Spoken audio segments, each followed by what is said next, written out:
Hello बच्चों, कैसे हो? बढ़िया। आप बढ़िया तो मैं भी बढ़िया।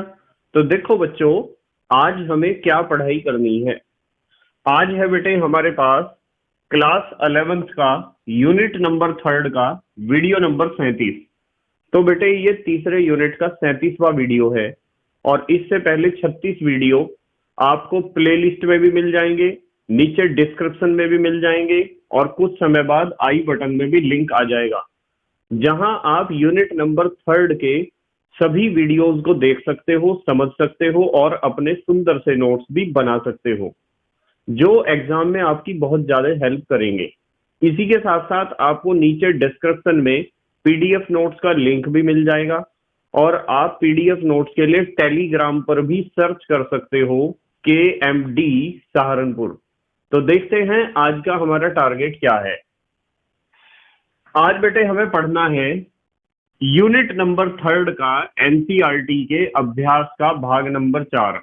तो हम तीसरे यूनिट की एनसीईआरटी की एक्सरसाइज सॉल्व कर रहे हैं, और आज तीसरे यूनिट की एनसीईआरटी की एक्सरसाइज का कौन सा पार्ट है? 4th पार्ट है, यानी एनसीईआरटी की एक्सरसाइज का चौथा वीडियो है। इससे पहले 3 वीडियो में भी हमने यूनिट नंबर 3 की एनसीईआरटी की एक्सरसाइज को सॉल्व किया है। तो आज हमें स्टार्ट करना है 4th पार्ट, और आज हमारे पास सबसे पहला क्वेश्चन जो होगा वो होगा क्वेश्चन नंबर 21। तो 21वें क्वेश्चन से हम आज स्टार्ट करेंगे एनसीईआरटी के। ठीक है, तो स्टार्ट करते हैं, देखते हैं क्वेश्चन नंबर 21 क्या है। यहां लिखते हैं क्वेश्चन नंबर 21, 21वां क्वेश्चन। 21वां क्वेश्चन है, देखो मैं आपको बार बार एक बात बताता हूं कि वीडियो का स्पीड आपको अपने अकॉर्डिंग एडजस्ट कर लेना चाहिए। यदि आपको वीडियो स्लो लगती है तो आप स्पीड को बढ़ा लिया करो। दूसरी बात कि प्लेलिस्ट के अनुसार ही आपको वीडियोस देखने चाहिए। प्लेलिस्ट के अनुसार किसी भी चैप्टर को देखोगे तो आपको पूरा चैप्टर बहुत अच्छे तरीके से समझ में आएगा। ठीक है, देखते हैं चलो 21वां क्वेश्चन क्या है। 21वां क्वेश्चन है, ऑक्सीजन की द्वितीय इलेक्ट्रॉन लब्धि एंथैल्पी। ऑक्सीजन की, चलो द्वितीय क्या, प्रथम लिखते हैं पहले। ऑक्सीजन की प्रथम इलेक्ट्रॉन लब्धि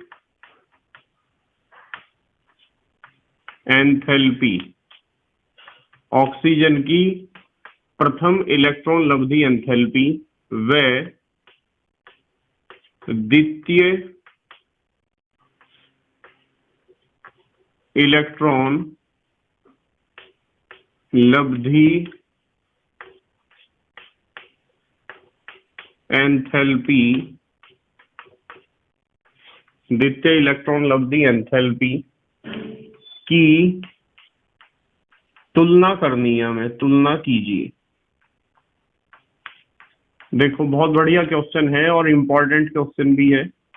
इन्होंने कहा है कि ऑक्सीजन की प्रथम इलेक्ट्रॉन लब्धि एंथैल्पी और द्वितीय इलेक्ट्रॉन लब्धि एंथैल्पी की तुलना करनी है। देखो एक बात बताता हूं आपको, यहां से लिखते हैं, चलो इसका उत्तर यहां से लिखते हैं। आपके पास यदि ऑक्सीजन परमाणु है और उसमें आपको पहला इलेक्ट्रॉन जोड़ना है, ठीक है, हम प्रथम इलेक्ट्रॉन लब्धि एंथैल्पी यदि निकालना चाहते हैं तो ऑक्सीजन परमाणु में हमें पहला इलेक्ट्रॉन जोड़ना है। तो जैसे ही आप पहला इलेक्ट्रॉन जोड़ोगे तो ऑक्सीजन का परमाणु के ऊपर आ जाएगा ऋण आवेश। कैसा आवेश आ जाएगा? ऋण आवेश आ जाएगा। ऑक्सीजन परमाणु थोड़ा बड़ा बनाते हैं। कैसा आवेश आ जाएगा? ऋण आवेश। और इसके लिए जो इलेक्ट्रॉन लब्धि एंथैल्पी है, इलेक्ट्रॉन गेन एंथैल्पी, उसका मान होगा माइनस में। किस में होगा? माइनस में।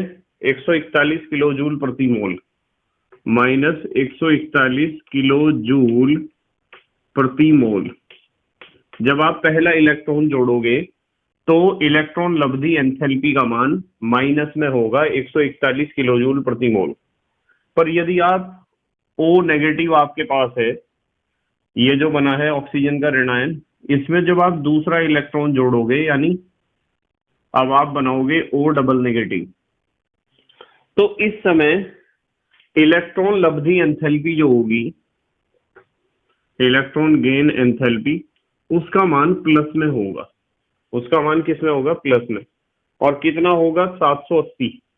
ये वैल्यू आपको याद रखनी पड़ेगी, 780 किलो जूल प्रति मोल। अब यहाँ चलो ऐसे ही लिख देते हैं, मोल इनवर्स, प्रति मोल लिख दो या मोल इनवर्स लिख दो, बात तो एक ही है। देखो यहाँ समझने वाली बात यह है कि जब आपने ऑक्सीजन परमाणु में पहला इलेक्ट्रॉन जोड़ा है तो इलेक्ट्रॉन लब्धि एंथैल्पी का मान ऋणात्मक आया है, पर जब आप ऑक्सीजन के ऋणायन में दूसरा इलेक्ट्रॉन जोड़ते हो तो इलेक्ट्रॉन लब्धि एंथैल्पी का मान धनात्मक आता है। ये बात आपको समझानी है। ये तो क्या है, प्रथम इलेक्ट्रॉन लब्धि एंथैल्पी है और ये है द्वितीय इलेक्ट्रॉन लब्धि एंथैल्पी। तो आपको दोनों में अंतर बताना है कि उसका मान माइनस में क्यों है और इसका मान प्लस में क्यों है। इसका रीजन पता क्या है? रीजन ये है कि जब आप ऑक्सीजन परमाणु के अंदर पहला इलेक्ट्रॉन प्रवेश कराते हो ना, तो पहला इलेक्ट्रॉन प्रवेश करने के बाद ऊर्जा निकलती है, ऊर्जा उत्सर्जित होती है, और जब ऊर्जा उत्सर्जित होती है तभी इलेक्ट्रॉन लब्धि एंथैल्पी का मान ऋणात्मक होता है। नॉर्मली आपको पढ़ाया गया है कि इलेक्ट्रॉन लब्धि एंथैल्पी का मान नॉर्मली, सामान्यतः या साधारणतः कैसा होता है, ऋणात्मक होता है, नेगेटिव होता है। तो पहला इलेक्ट्रॉन जब हम प्रवेश कराते हैं तो एनर्जी निकलती है, ऊर्जा उत्सर्जित होती है, जिसके कारण ऑक्सीजन की प्रथम इलेक्ट्रॉन लब्धि एंथैल्पी का मान ऋणात्मक होता है। पर जब आपने उस इलेक्ट्रॉन को प्रवेश करा दिया, पहले इलेक्ट्रॉन को प्रवेश करा दिया, तो पहला इलेक्ट्रॉन प्रवेश करने के बाद आपका ऑक्सीजन परमाणु कैसा हो जाता है, ऋणावेशित, यानी ऋण आयन में कन्वर्ट हो जाता है। और जब ये ऋणावेशित हो गया और इस ऋणावेशित परमाणु में आपको दूसरा इलेक्ट्रॉन प्रवेश कराना है, तो दूसरा इलेक्ट्रॉन इस ऋणावेशित परमाणु द्वारा प्रतिकर्षित होता है, क्योंकि आपको पता है नेगेटिव चार्ज को रिपेल करेगा, ऋणावेश ऋणावेश को प्रतिकर्षित करेगा। तो जब आपने पहला इलेक्ट्रॉन प्रवेश करा दिया तो परमाणु हो चुका है ऋणावेशित, और इस ऋणावेशित परमाणु में यानी ऋण आयन में जब आप ऋणावेशित इलेक्ट्रॉन यानी दूसरा इलेक्ट्रॉन प्रवेश कराना चाहते हो तो ये ऋणावेशित परमाणु द्वारा ये इलेक्ट्रॉन प्रतिकर्षित होता है, और जब इनके बीच में प्रतिकर्षण लगेगा, रिपल्सन लगेगा, तो दूसरे इलेक्ट्रॉन को इजीली एंट्री नहीं मिलेगी परमाणु के अंदर। दूसरे इलेक्ट्रॉन को जबरदस्ती परमाणु में प्रवेश कराना पड़ेगा, और जबरदस्ती प्रवेश कराने के लिए आपको ऊर्जा देनी पड़ेगी। इसलिए द्वितीय इलेक्ट्रॉन लब्धि एंथैल्पी का मान धनात्मक है, और कितना ज्यादा है, 780 किलो जूल प्रति मोल।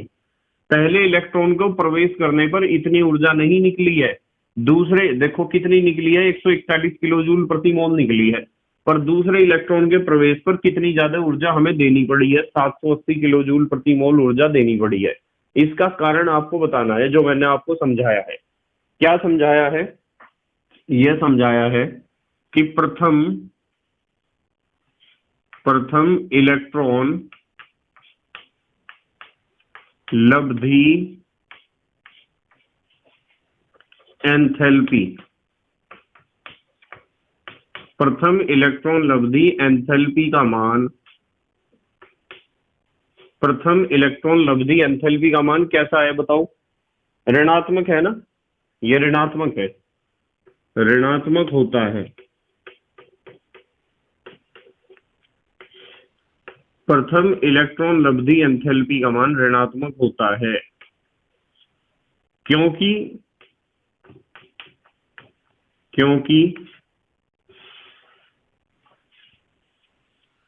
पहले इलेक्ट्रॉन के प्रवेश करने पर ऊर्जा उत्सर्जित होती है। ऊर्जा क्या होती है? उत्सर्जित, ऊर्जा उत्सर्जित होती है। ठीक है, परंतु एक इलेक्ट्रॉन ग्रहण करने के बाद क्या होता है? परंतु एक इलेक्ट्रॉन ग्रहण करने के बाद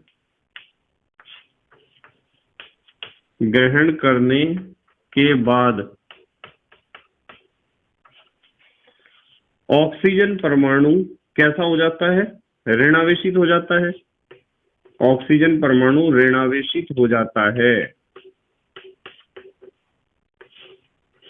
देखो ऋणावेशित हो गया ना, O के ऊपर नेगेटिव चार्ज आ गया, ऋणावेशित हो जाता है। और जब ऑक्सीजन परमाणु ऋणावेशित हो जाएगा तो दूसरे इलेक्ट्रॉन को प्रतिकर्षित करेगा। अतः दूसरे प्रवेश करने वाले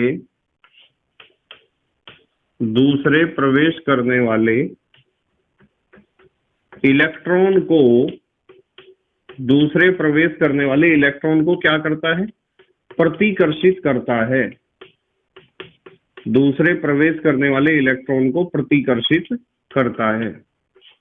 दूसरे इलेक्ट्रॉन को वो प्रतिकर्षित करेगा। कौन? ऋणावेशित ऑक्सीजन परमाणु। अतः दूसरे इलेक्ट्रॉन को प्रवेश कराने के लिए दूसरे इलेक्ट्रॉन को प्रवेश कराने के लिए क्या करना पड़ेगा? ऊर्जा देनी पड़ती है। दूसरे इलेक्ट्रॉन को प्रवेश कराने के लिए ऊर्जा देनी पड़ती है। इसी कारण या इसलिए लिख दो, इसलिए द्वितीय इलेक्ट्रॉन लब्धि एंथैल्पी का मान, द्वितीय इलेक्ट्रॉन लब्धि एंथैल्पी का मान कैसा होता है? धनात्मक होता है। देखो इस तरीके से आपको आंसर लिख के आना है यदि ये क्वेश्चन आता है। मतलब प्रथम इलेक्ट्रॉन लब्धि एंथैल्पी का मान ऋणात्मक इसलिए है क्योंकि पहले इलेक्ट्रॉन के प्रवेश करने पर क्या होता है? ऊर्जा निकलती है। पर द्वितीय इलेक्ट्रॉन लब्धि एंथैल्पी का मान धनात्मक इसलिए है क्योंकि एक इलेक्ट्रॉन प्रवेश करने के बाद ऑक्सीजन परमाणु ऋणावेशित हो जाता है और ये ऋणावेशित परमाणु दूसरे आने वाले इलेक्ट्रॉन को प्रतिकर्षित करता है, अपने अंदर आसानी से प्रवेश करने नहीं देता। इसलिए हमें इसे ऊर्जा देकर फिर प्रवेश कराना पड़ेगा, यानी जबरदस्ती प्रवेश कराना पड़ेगा। तो हमें ऊर्जा देनी पड़ रही है, इसलिए द्वितीय इलेक्ट्रॉन लब्धि एंथैल्पी का मान क्या है? धनात्मक है। उसके बाद आते हैं 22वें क्वेश्चन पर। 22वां क्वेश्चन देखते हैं क्या है। 22वां क्वेश्चन है इलेक्ट्रॉन लब्धि एंथैल्पी और विद्युत ऋणात्मकता में क्या अंतर है? इलेक्ट्रॉन लब्धि एंथैल्पी और विद्युत ऋणात्मकता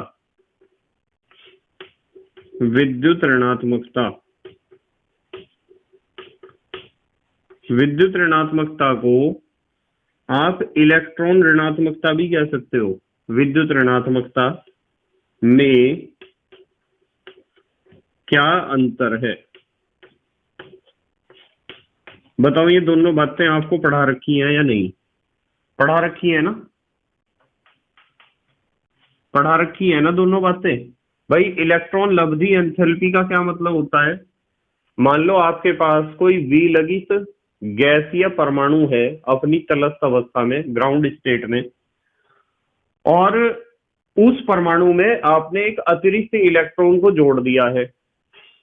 तो अतिरिक्त इलेक्ट्रॉन को जोड़ने पर जितनी ऊर्जा निकलती है ना, उत्सर्जित होती है, उसे कहते हैं इलेक्ट्रॉन लब्धि एंथैल्पी। पढ़ाया था।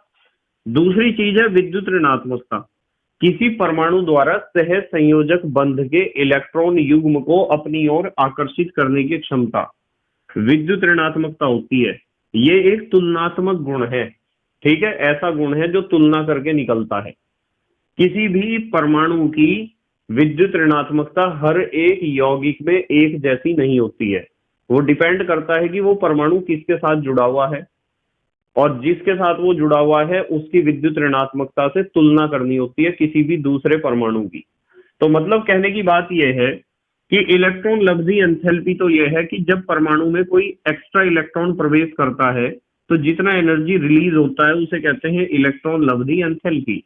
और विद्युत ऋणात्मकता का मतलब ये होता है कि कोई भी परमाणु सह संयोजक बंध यदि बना रहा है किसी दूसरे परमाणु के साथ, तो वो परमाणु सह संयोजक बंध के इलेक्ट्रॉन के जोड़े को कितनी प्रबलता से अपनी ओर आकर्षित करेगा, इसे कहते हैं विद्युत ऋणात्मकता। ये दोनों चीजें आपको समझा रखी हैं। और यदि नहीं पढ़ा है आपने तो यूनिट नंबर 3 का वीडियो नंबर 18 देख लेना। वीडियो नंबर 18, यूनिट 3 का वीडियो 18 देखोगे तो इसमें आपको मिल जाएगी इलेक्ट्रॉन लब्धि एंथैल्पी। और यदि आपको विद्युत ऋणात्मकता देखनी है तो आपको देखना पड़ेगा यूनिट नंबर 3 का वीडियो नंबर 22। अच्छा, एक बात और है, यदि आप प्लेलिस्ट में जाकर इन्हें देखोगे तो ये मिल जाएंगे, कोई दिक्कत नहीं होगी। पर यदि आप प्लेलिस्ट में नहीं देखना चाहते हो तो आप सर्च कर सकते हो इलेक्ट्रॉन लब्धि एंथैल्पी बाय KMD सहारनपुर, या आप सर्च कर सकते हो विद्युत ऋणात्मकता बाय KMD सहारनपुर, तो भी आपको वीडियो मिल जाएगा। ठीक है, चलो अगला क्वेश्चन देखते हैं, 23वां क्वेश्चन। 23वें क्वेश्चन में कहा है, 23वें क्वेश्चन में कहा है सभी नाइट्रोजन यौगिकों में, सभी नाइट्रोजन यौगिकों में, मतलब नाइट्रोजन के जितने भी यौगिक हैं, सभी नाइट्रोजन यौगिकों में नाइट्रोजन की विद्युत ऋणात्मकता पाउलिंग पैमाने पर, नाइट्रोजन की विद्युत ऋणात्मकता पाउलिंग पैमाना पढ़ाया था ना, पाउलिंग पैमाने पर 3.0 है, 3.0 होती है या है, ऐसे लिख दो, 3.0 है। आप इस कथन पर अपनी क्या प्रतिक्रिया देंगे? आप इस कथन पर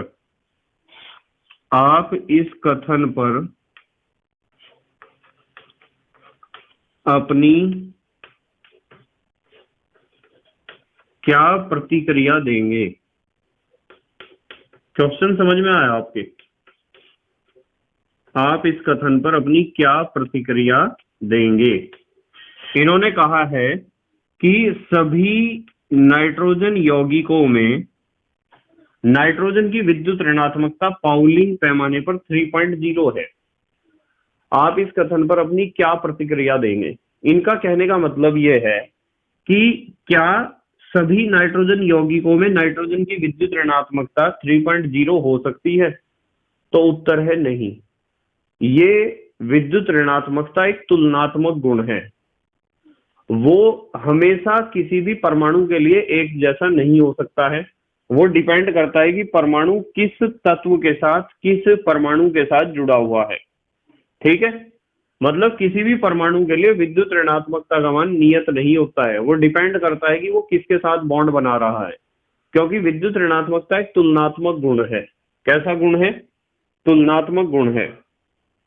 तो हम लिखेंगे यह कथन क्या है? असत्य है। यह कथन कैसा है? असत्य है। अब क्यों है असत्य? चलो फुल स्टॉप नहीं लगाते, क्योंकि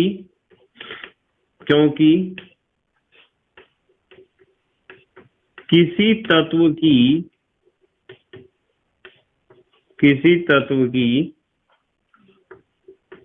विद्युत ऋणात्मकता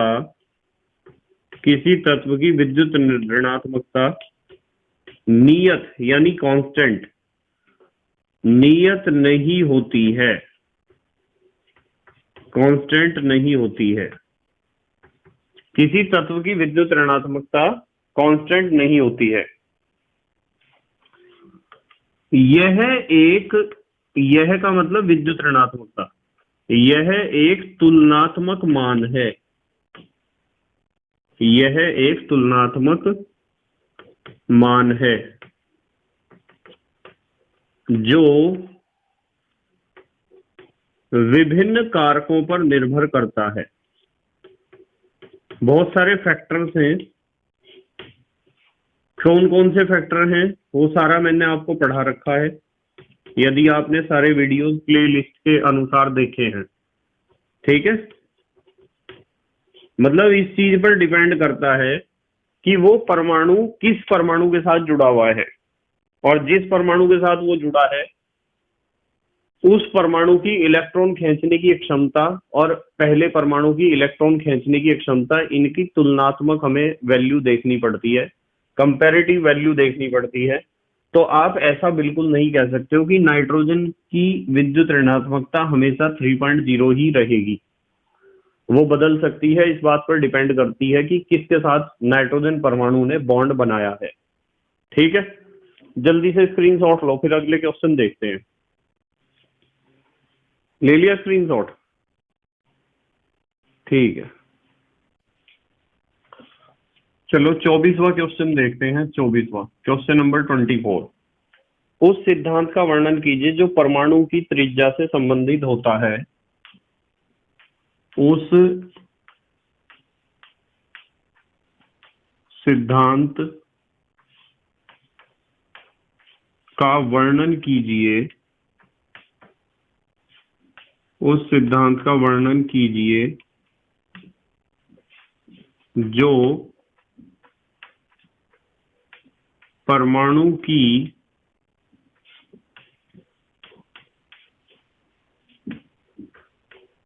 त्रिज्या से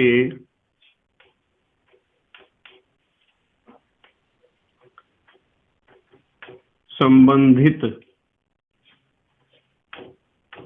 होता है। कब होता है त्रिज्या से संबंधित? देखो, नंबर 1, जब वह एक इलेक्ट्रॉन प्राप्त करता है। नंबर 1, जब वह एक इलेक्ट्रॉन प्राप्त करता है। जब कोई परमाणु एक इलेक्ट्रॉन प्राप्त करता है तो उसकी परमाणु त्रिज्या में क्या परिवर्तन आता है, ये समझाना है। जब वह एक इलेक्ट्रॉन का त्याग करता है। नंबर 2 पर इन्होंने कहा है जब वह, यानी कोई परमाणु एक इलेक्ट्रॉन का क्या करता है, त्याग करता है। मतलब इन्होंने हमारे से क्वेश्चन ये पूछा है कि जब कोई परमाणु एक इलेक्ट्रॉन को ग्रहण करता है तो उसकी परमाणु त्रिज्या में क्या परिवर्तन आपको देखने को मिलता है और क्यों देखने को मिलता है, और जब कोई परमाणु एक इलेक्ट्रॉन को त्यागता है तो उसकी परमाणु त्रिज्या में क्या परिवर्तन देखने को मिलता है और क्यों परिवर्तन देखने को मिलता है। कारण सहित हमें समझाना है। देखो, ये क्वेश्चन मैंने आपको पहले ही समझा रखा है बहुत अच्छे तरीके से। जब वह एक इलेक्ट्रॉन प्राप्त करता है, जब किसी परमाणु को एक अतिरिक्त इलेक्ट्रॉन मिलेगा तो परमाणु बदल जाएगा ऋण आयन में। तो यहां हमें पहले पॉइंट में समझानी है ऋण आयन की त्रिज्या। ठीक है, पहले पॉइंट में आपको समझानी है ऋण आयन की त्रिज्या, यानी ऋण आयन की त्रिज्या के बारे में हमारे से पूछना चाह रहे हैं कि ऋण आयन की त्रिज्या से आप क्या समझते हैं, और ऋण आयन की त्रिज्या उदासीन परमाणु की त्रिज्या से बड़ी होती है या छोटी होती है, क्यों होती है, इसका कारण क्या है। ठीक है, तो ये तो बात समझा रखी है ऋण आयन की त्रिज्या तो। और दूसरे में इन्होंने कहा है, दूसरे में इन्होंने क्या कहा है, दूसरे में इन्होंने कहा है जब वह एक इलेक्ट्रॉन का त्याग करता है। यदि किसी परमाणु में से एक इलेक्ट्रॉन निकल जाएगा तो परमाणु के ऊपर कैसा आवेश आ जाएगा, धनावेश। तो यहां ये पूछना चाह रहे हैं धन आयन की त्रिज्या। यहां दूसरे नंबर पर ये पूछना चाह रहे हैं धन आयन की त्रिज्या। ठीक है, तो ये दोनों बातें आपको समझानी है, दोनों बातें समझानी है। ठीक है, ऋण आयन की त्रिज्या समझानी है और धन आयन की त्रिज्या भी समझानी है। अब वैसे तो आपने अपने नोट्स में लिख रखा होगा, जो बच्चे प्लेलिस्ट के अकॉर्डिंग देखते हैं, समझते हैं, पढ़ते हैं, उनके नोट्स में जरूर लिखा हुआ होगा ये क्वेश्चन। और यदि आपके याद नहीं है तो यूनिट नंबर थर्ड का ये वीडियो नंबर 14 था। यूनिट नंबर थर्ड का वीडियो नंबर 14 था ये। इसमें हमने धनायन की त्रिज्या भी पढ़ी थी, ऋणायन की त्रिज्या पढ़ी थी। टॉपिक था आयनिक त्रिज्या। आप सर्च कर सकते हो, गूगल पर सर्च कर लो या यूट्यूब पर सर्च कर लो, आयनिक त्रिज्या बाय KMD सहारनपुर। आपको ये टॉपिक भी मिल जाएगा, ये भी मिल जाएगा, यानी ये दोनों क्वेश्चंस मिल जाएंगे। वैसे तो आपके नोट्स में होंगे लिखे हुए, यदि आप ईमानदारी से पढ़ाई कर रहे हो। चलो अगला क्वेश्चन देखते हैं, 25वां क्वेश्चन। कौन सा क्वेश्चन है? 25वां। वैसे मैंने आपको समझा रखी है दोनों चीजें, ये 2 सही बन गया ना। 25 देखो समझा रखी है ना कि ऋणायन की त्रिज्या समझा रखी है। जब किसी परमाणु को कोई एक्स्ट्रा इलेक्ट्रॉन मिल जाएगा तो परमाणु की त्रिज्या बढ़ जाती है। ऋणायन की त्रिज्या हमेशा उसके उदासीन परमाणु से बड़ी होती है और धनायन की त्रिज्या उदासीन परमाणु से छोटी होती है। कारण सॉल्ट में यदि मैं बताऊं तो सॉल्ट में इसका कारण यह है कि जब कोई परमाणु ऋणायन में बदलता है, उसमें एक्स्ट्रा इलेक्ट्रॉन आता है, तो इस ऐसा होने से परमाणु त्रिज्या इसलिए बढ़ती है क्योंकि प्रभावी नाभिकीय आवेश घट जाता है या नाभिकीय आकर्षण घट जाता है।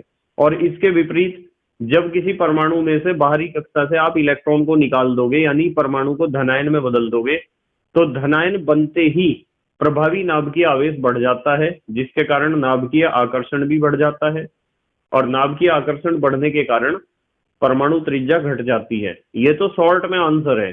वैसे आपको पूरा उत्तर पता होना चाहिए। जब हमने इस टॉपिक को पढ़ा था उस समय मैंने सारी बात समझाई थी। 25वां क्वेश्चन देखते हैं क्या है। किसी तत्व के 2 समस्थानिकों की प्रथम आयनन एंथैल्पी समान होती है या भिन्न? ये है किसी तत्व के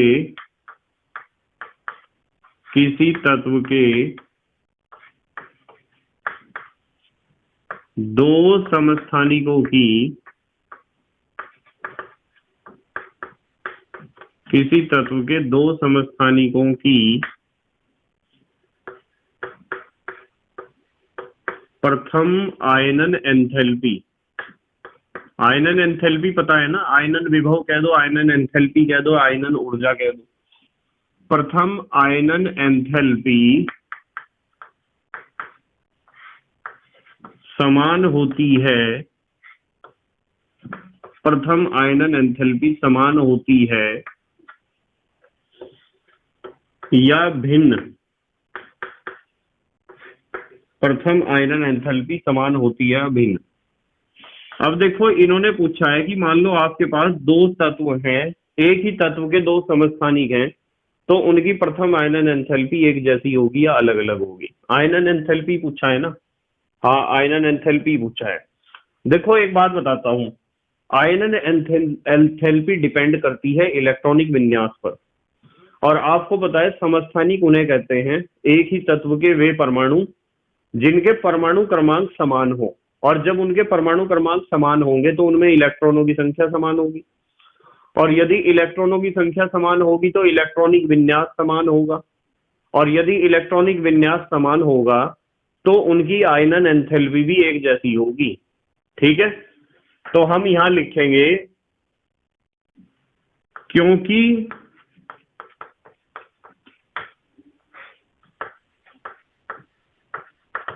समस्थानिकों के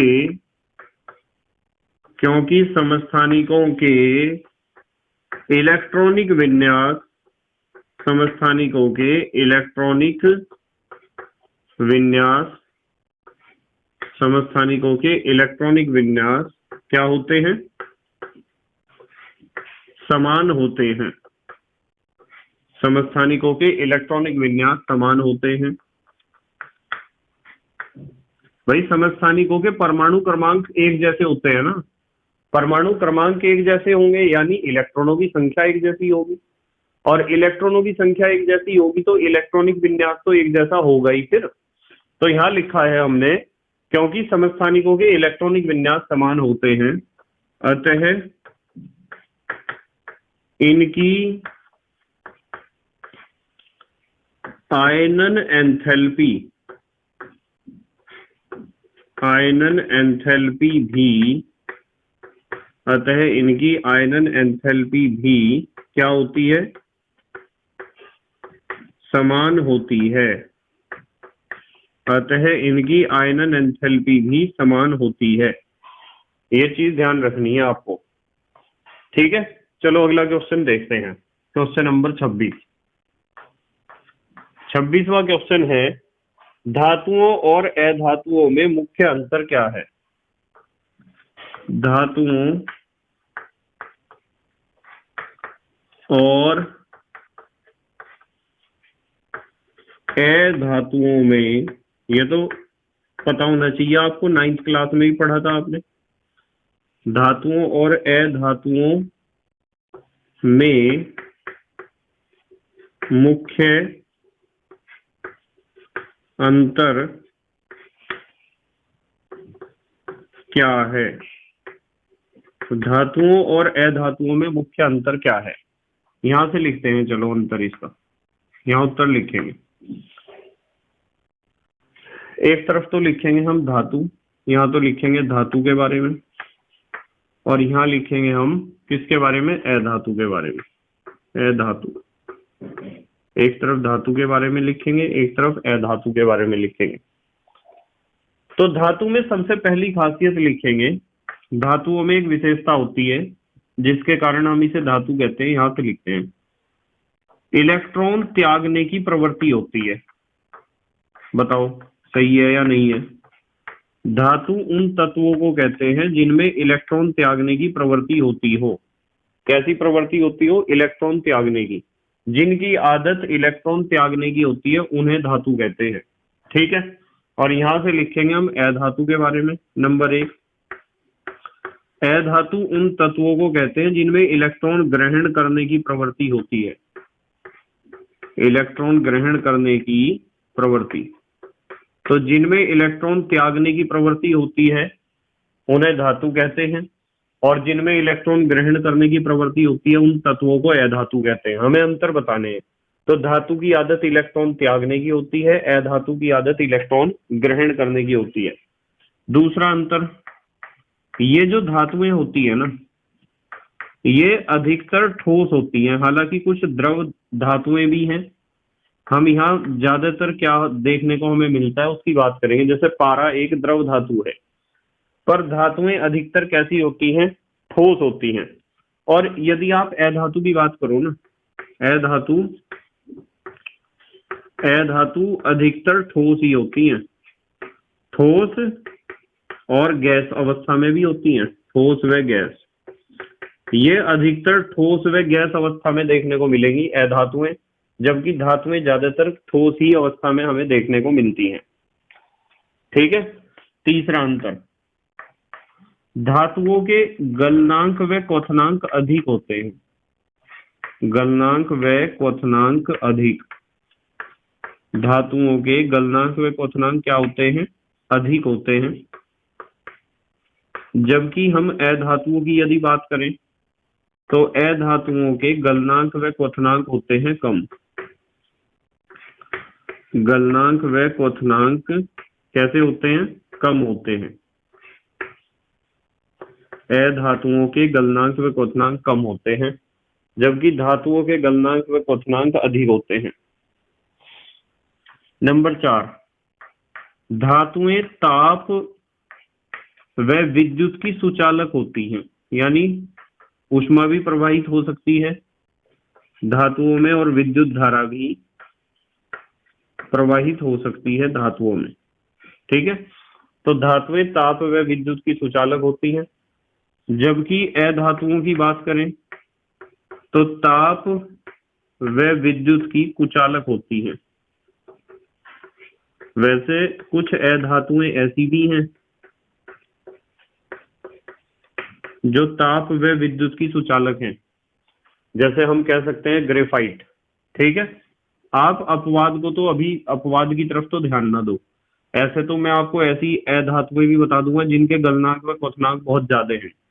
हम सामान्य बात करेंगे बिल्कुल।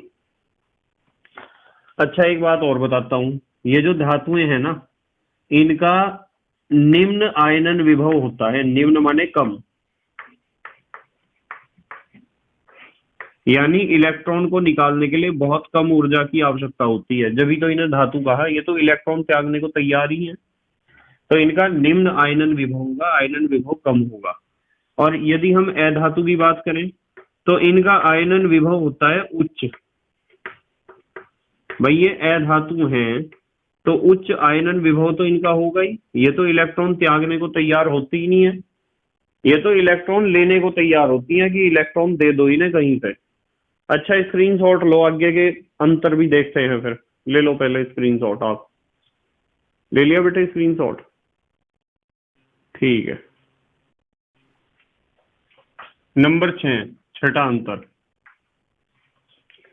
धातुएं कम विद्युत ऋणात्मक होती हैं। कम विद्युत ऋणात्मक, भाई विद्युत ऋणात्मकता तो कम ही होती है ना इनकी, धातुओं की। और अधातुओं की यदि आप बात करो, नंबर 6 यहां से लिखेंगे, अधातुएं कैसी होती हैं? अधिक विद्युत ऋणात्मक, अधिक विद्युत ऋणात्मक। अधातुएं होती हैं अधिक विद्युत ऋणात्मक, इनकी विद्युत ऋणात्मकता बहुत ज्यादा होती है। ठीक है। अच्छा एक अंतर और बताता हूं, इनकी इलेक्ट्रॉन बंधुता क्या होती है? कम होती है, कम इलेक्ट्रॉन बंधुता। इनकी इलेक्ट्रॉन बंधुता, इनकी किनकी? धातुओं की, इनकी इलेक्ट्रॉन बंधुता होती है कम। और यदि अधातु की बात करो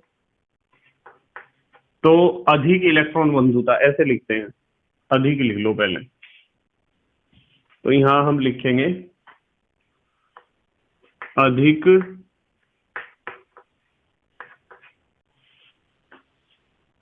अधिक इलेक्ट्रॉन बंधुता। भाई अधातु की तो आदत ही है इलेक्ट्रॉन लेने की, तो इलेक्ट्रॉन लेने पे इन्हें बहुत ज्यादा एनर्जी छोड़ेंगे, खुशी होगी बहुत ज्यादा, तो इलेक्ट्रॉन बंधुता तो अधिक होगी। अच्छा ये जो धातुएं होती है ना, धातुएं प्रबल अपचायक होती हैं। क्या होती हैं? प्रबल अपचायक। धातुएं होती हैं प्रबल अपचायक। धातुएं क्या होती हैं? प्रबल अपचायक होती हैं, क्योंकि इलेक्ट्रॉन छोड़ने की प्रवृत्ति होती है इनके अंदर, इसलिए ये प्रबल अपचायक है। जबकि अधातुओं की बात करूं तो अधातुएं होती हैं प्रबल आक्सीकारक। प्रबल आक्सीकारक। अधातुएं होती हैं प्रबल आक्सीकारक, क्योंकि इनकी आदत होती है इलेक्ट्रॉन ग्रहण करने की, लेने की। अच्छा इनके जो ऑक्साइड होते हैं ना, इनके ऑक्साइड या तो क्षारीय होंगे, क्षारीय, या फिर होंगे उभयधर्मी। या तो क्षारीय होंगे या तो उभयधर्मी होंगे। क्षारीय या उभयधर्मी ऑक्साइड बनाती हैं कौन? धातुएं। इनके ऑक्साइड या तो क्षारीय होते हैं या उभयधर्मी, जबकि ये बनाती हैं या तो अम्लीय या फिर बनाती हैं उदासीन।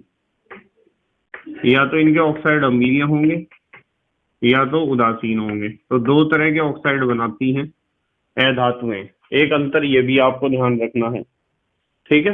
अच्छा एक अंतर और बताता हूं, ये जो धातुएं होती है ना, धातुएं अधिकतर आयनिक यौगिक बनाती हैं। आयनिक यौगिक, धातुएं अधिकतर आयनिक यौगिकों का निर्माण करती हैं। और जबकि अधातुएं ये अधिकतर सहज संयोजक यौगिकों का निर्माण करती हैं। वैसे आयनिक यौगिकों का निर्माण भी करती हैं, ठीक है, ज्यादातर आपको सह संयोजक यौगिक मिलेंगे इनके, ठीक है। ये अधिकतर है, ध्यान रखना है कि ज्यादातर आपको इनके आयनिक यौगिक और इनके सह संयोजक, इनके तो आयनिक यौगिक ही मिलेंगे आपको, और इनके ज्यादातर सह संयोजक मिलेंगे, आयनिक भी बनाएंगे, ठीक है। अब हमारे देश के प्यारे प्यारे बच्चे जल्दी से स्क्रीनशॉट लेंगे। ले लिया बेटे स्क्रीनशॉट? ठीक है। तो बेटे मुझे उम्मीद है कि आज के क्वेश्चंस आपके समझ में आए होंगे। और ये क्वेश्चन उन बच्चों के ज्यादा अच्छे समझ में आते हैं जिन्होंने ईमानदारी से यूनिट को कंप्लीट किया होता है। और जो बच्चे ईमानदारी से यूनिट को कंप्लीट नहीं करते हैं और प्लेलिस्ट के अनुसार नहीं पढ़ते हैं, बहुत सारे टॉपिक छोड़ देते हैं, उन्हें एक्सरसाइज के और उदाहरण और पाठ्यनीति प्रश्नों को समझने में बहुत समस्या आती है। और एनसीईआरटी के क्वेश्चन आपके हमेशा काम आते हैं, ध्यान रखो। आप किसी कम्पिटिटिव एग्जाम में भी बैठोगे, चाहे वो मेडिकल का हो, चाहे वो इंजीनियरिंग का हो, चाहे वो कोई सा भी कम्पिटिटिव एग्जाम है, तो आपको एनसीईआरटी के बिना केमिस्ट्री में आपका काम नहीं चलेगा, ध्यान रखना हो। केमिस्ट्री में एनसीईआरटी बहुत जरूरी है, इसलिए मैं एनसीईआरटी पर ही एक्सरसाइज, उदाहरण और पाठ्यनीति प्रश्नों पर पूरा फोकस करता हूँ, जिससे आपको भविष्य में कोई समस्या ना हो। ठीक है, अपनी तरफ से पूरा प्रयास करता हूँ अच्छे से अच्छा करने का। आप भी इसी तरीके से प्रयास करो और अपने जीवन को सफल बनाओ। ठीक है बेटे, तो thank you very much for watching this video. Okay, bye.